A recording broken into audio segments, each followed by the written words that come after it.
Everybody, week 12. We're moving right along. We should be done here in a couple more weeks. This week and next week are easy weeks for you. Just have two short quizzes, basically on the reading and the slide deck. So, and a little bit from here. But so make sure you're prepped for it and you can bang it out. But I want you to start focusing your time on getting your paper done. Hopefully, you've taken some hints I've given you in the short written assignments, and maybe you'll pick up some more from this week's written assignment. But the idea that I want things well researched, I want your opinion supported, and I want you to avoid universal truths. And so let's take a universal truth which we see this week, and it's very popular in the academic arena. It's certainly popular in the media, and that's the overt racism of the police. And I think when you go there, you need to make sure that you are well supported with what you have to say. The media doesn't, because they don't have time. They don't have time or the desire to source material. They will report on something that they see. And it's pretty interesting here. When this chapter starts out, it starts out talking about George Zimmerman. And this is in a section about the racism of the police. Well, Zimmerman wasn't a police officer. Although his name has Caucasian or European connotations, he wasn't Caucasian.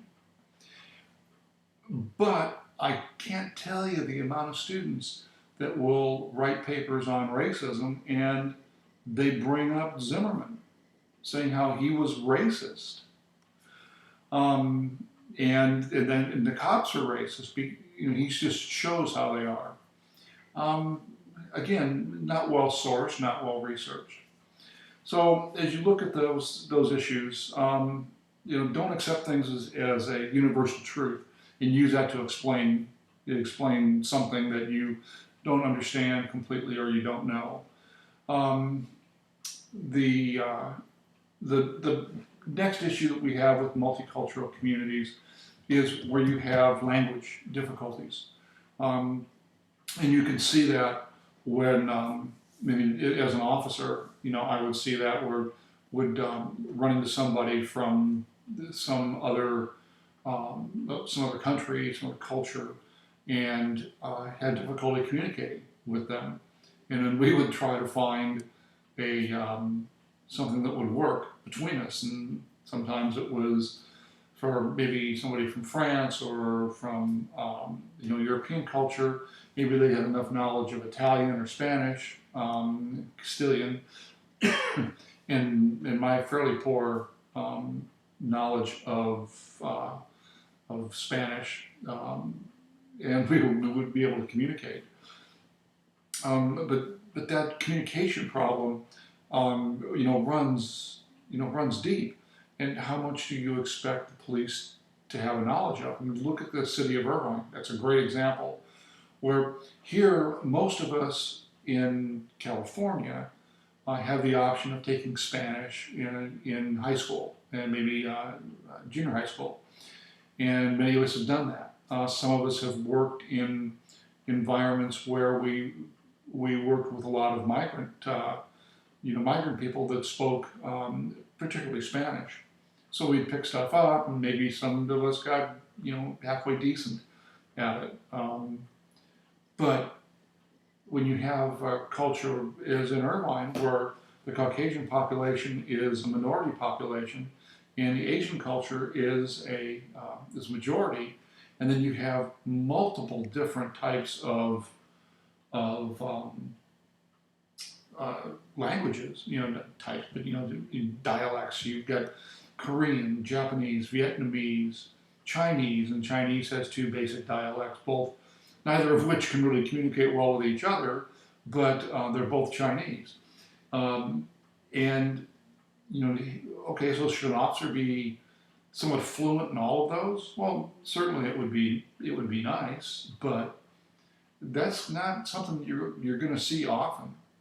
And then you have, being an affluent community, you're going to have people that are coming to visit relatives, have the means to take long trips, meaning from their country to the United States and be staying in the country.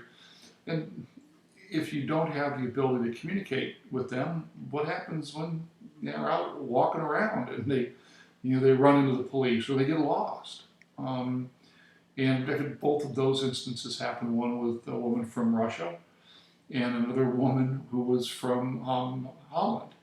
And the only thing that was I mean, it's kind of funny because the same officer helped in both occasions. He was a Marine, and in his MOS and intelligence, he went to a language school and learned Russian, and was able to communicate to this poor woman that had walked away from her where she was staying, and was poor thing, just panicked. We were able to reunite them because somebody calls the watch commander's office from dispatch. I answer the phone. I know this guy speaks Russian, so I give the phone to him, and it works out. Another was a car stop. The person didn't stop, and they drove, speed limit and down the freeway for miles and miles and miles, and ended up in Fountain Valley someplace. And when they finally stop, this officer and I are there, and girl gets out. Not somebody you think is, you don't look at her and go, okay, let's look in the dictionary under crook and see if her picture's there. I just didn't get that. Well, it turns out that she's Dutch. And the same officer grew up with Dutch being spoken in his household. So having those skills is really, it's really good. But it's not realistic that you would have that kind of knowledge in multiple officers. Most agencies that have cultural differences like that will try to hire people that can fit that profile, but they got to get through the screening, and they've got to be interested in the first place. So probably a better way to put it, they got to be interested first, get through the screening second, and then get through the academy, field training, and then work in the field for a period of time. But then they'll move on and they'll work in investigation and other places where they're not going to be exposed in a street level, when, especially in a period of crisis. I mean, imagine how difficult it is for an officer confronted with someone who's going through a mental crisis, doesn't speak English, and is from a culture with a strict set of cultural norms when it comes to the government. Translated means they don't trust the government in any form, whether it's the police, whether it's the judge, anybody that they don't trust because they have not had a good experience with them. So those are kind of the issues that the police face, in that environment. The way that you can get through some of it is by hiring. The way that you can get through some of it is by cultural assimilation, where a person is here, they do the best they can to be able to communicate and get into an environment where they're not completely isolated from mainstream, culture. When you talking about the age of the elderly, it's a whole different thing because they're not likely to go out and try to make friends and learn a new culture and learn a new language. So it presents significant challenges for officers. So in this chapter, it's kind of broken down between the universal truth of racism, and I want you to look at that with a bit of a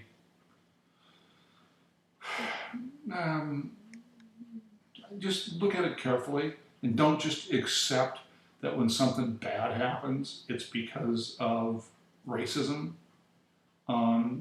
Look at what the facts really are. And, Ferguson is a good example of that. That was written off immediately to racism. Well, okay, the guy did commit a strong arm robbery. Now, even though it was a small item, the cigarettes or cigars, small item, still it's a strong arm robbery. The police responding, find the guy. He then assaults the police officer, tries to climb in his car, steal his gun. So far, I'm not seeing a lot of racism here. So, the media gets a hold of it and takes information that turns out to be proven not true through physical evidence, not something that is racist in and of itself. And I think we toss that label around. The hard part is we toss it around so much that it's losing its impact. Losing its impact. The next issue is when you have foreign cultures that are immigrating to the United States. And that is something that has to be looked at by the individual agency. Hopefully they can hire to make some of that easier. That's one reason why I tell anybody who's interested in law enforcement, go get a language skill. If you've got a little bit of Spanish, great. If you've got a little bit of Spanish in your working kind of college student jobs in service or something, put yourself in an environment where Spanish is spoken around you all the time, and really work at trying to get better with it. It really will help. If you live in a household that has multiple languages spoken, and I mean just more than English, take that advantage and learn that language. And I don't really care what it is. Remember the Dutch officer that was not only able to help that poor girl who was from Holland and also help that poor woman who was from Russia. So if you have that ability, really, really do it, because police departments will sit up and listen when you're in an interview. The difficult part is so many people are coming out of schools now with bachelor's degrees.